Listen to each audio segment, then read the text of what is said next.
Assalamualaikum warahmatullahi wabarakatuh. Selamat pagi anak-anak. Bagaimana kabar hari ini? Semoga kita selalu sehat ya. Kembali lagi bersama Ibu Ani. Hari ini kita akan belajar IPS mengenai perdagangan internasional. Pada bab 3 ini, kita akan mempelajari tentang ketergantungan antar uang dan pengaruhnya terhadap kesejahteraan masyarakat. Sekarang, kita akan mempelajari mengenai perdagangan internasional. Tujuan pembelajaran pada hari ini yaitu menjelaskan pengertian perdagangan internasional, mengetahui tujuan perdagangan internasional, memahami faktor-faktor yang mempengaruhi perdagangan internasional, menyebutkan manfaat perdagangan internasional, dan mengetahui hambatan-hambatan perdagangan internasional. Sebelumnya, apakah kalian sudah tahu mengenai apa itu perdagangan internasional? Perdagangan internasional adalah proses pertukaran barang dan jasa antara dua negara atau lebih dengan tujuan mendapatkan keuntungan. Perdagangan antar negara, baik barang keluar atau masuk dari suatu negara ke negara lain, merupakan suatu negara yang kelebihan barang akan mengirimkan barangnya ke negara lain. Mengirimkan atau menjual barang ke negara lain disebut ekspor, sedangkan negara yang melakukan ekspor disebut eksportir.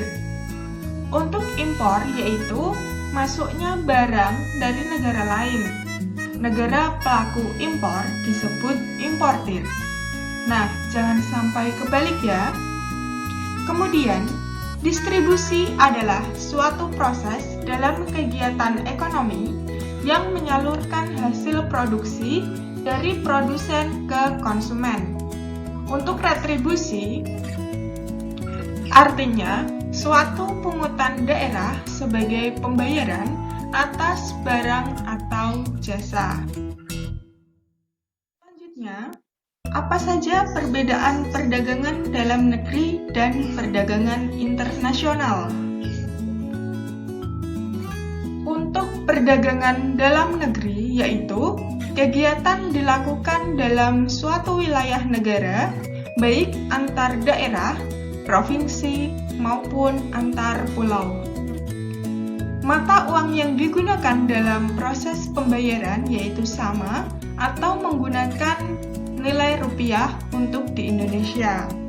Kemudian, tidak dikenai biaya masuk, hanya retribusi daerah, dan biaya distribusi lebih murah, serta mengikuti prosedur undang-undang yang berlaku di negara tersebut.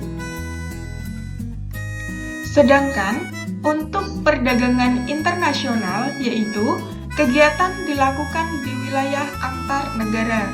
Mata uang yang digunakan dalam bertransaksi juga berbeda. Dikenai biaya pajak atau biaya masuk dan biaya produksi lebih mahal serta harus mengikuti hukum internasional.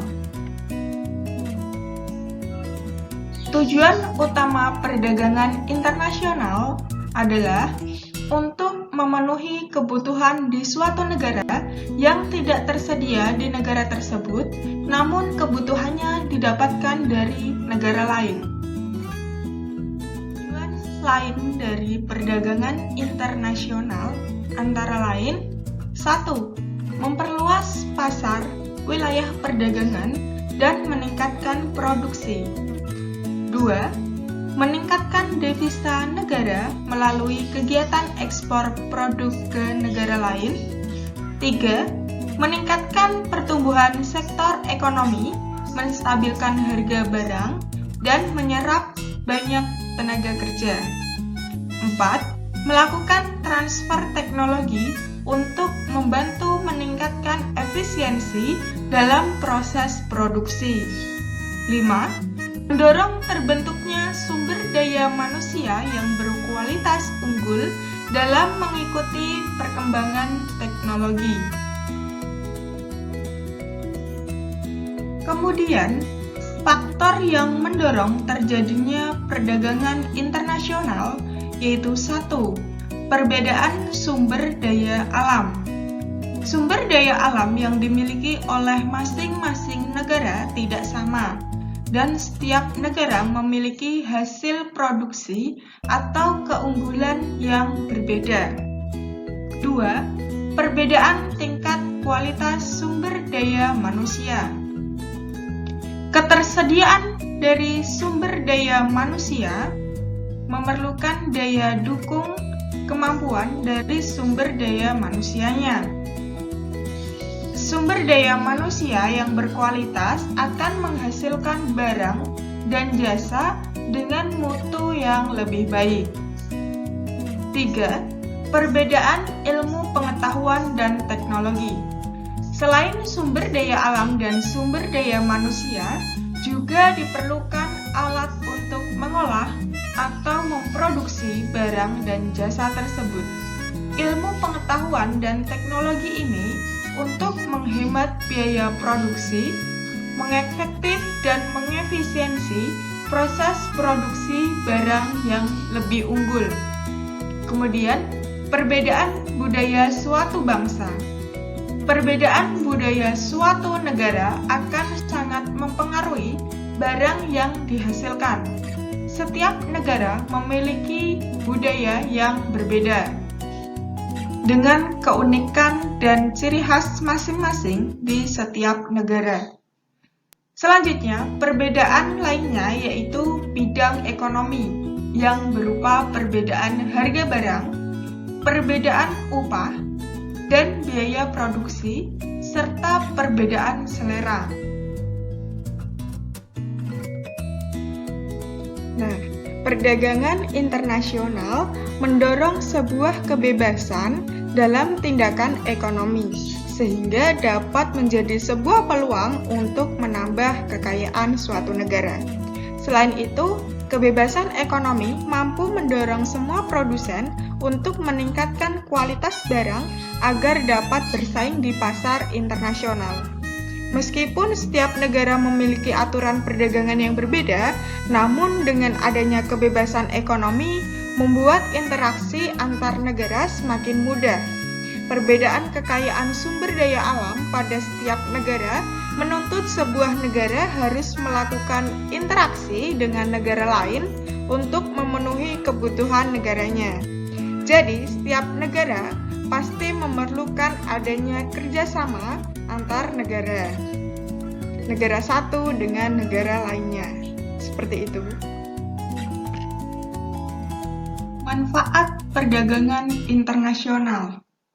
Pertama, meningkatkan hubungan antar negara, baik secara bilateral maupun multilateral. Memenuhi kebutuhan dalam negeri yang belum tercukupi. Mendorong kegiatan produksi sehingga perusahaan bertambah maju.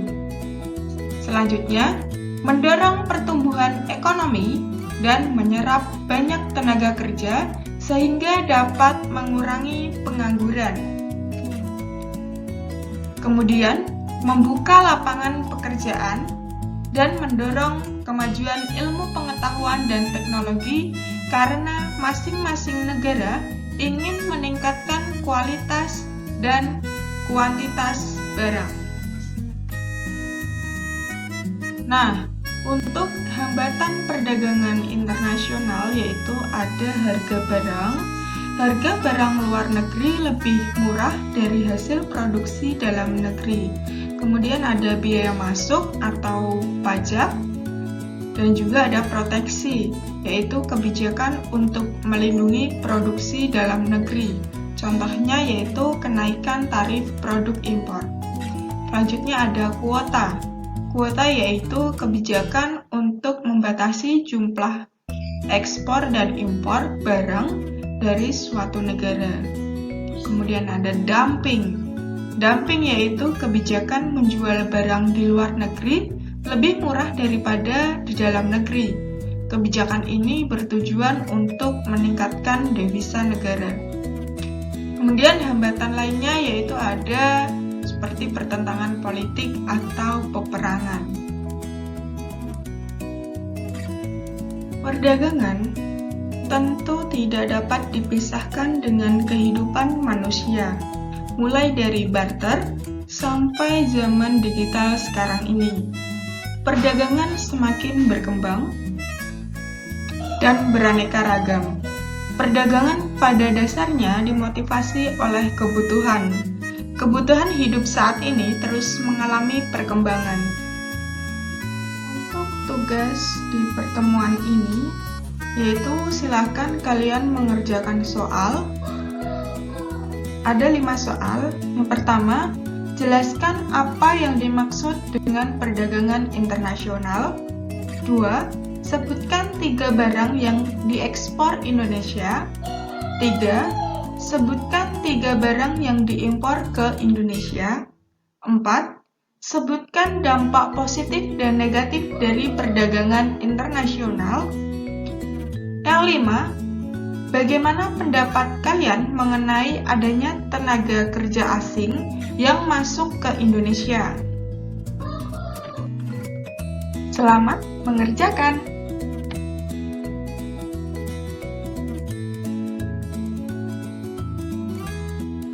Nah, sekarang sudah tahu kan mengenai apa itu perdagangan internasional?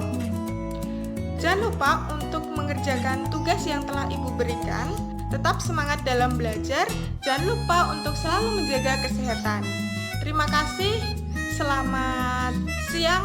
Wassalamualaikum warahmatullahi wabarakatuh.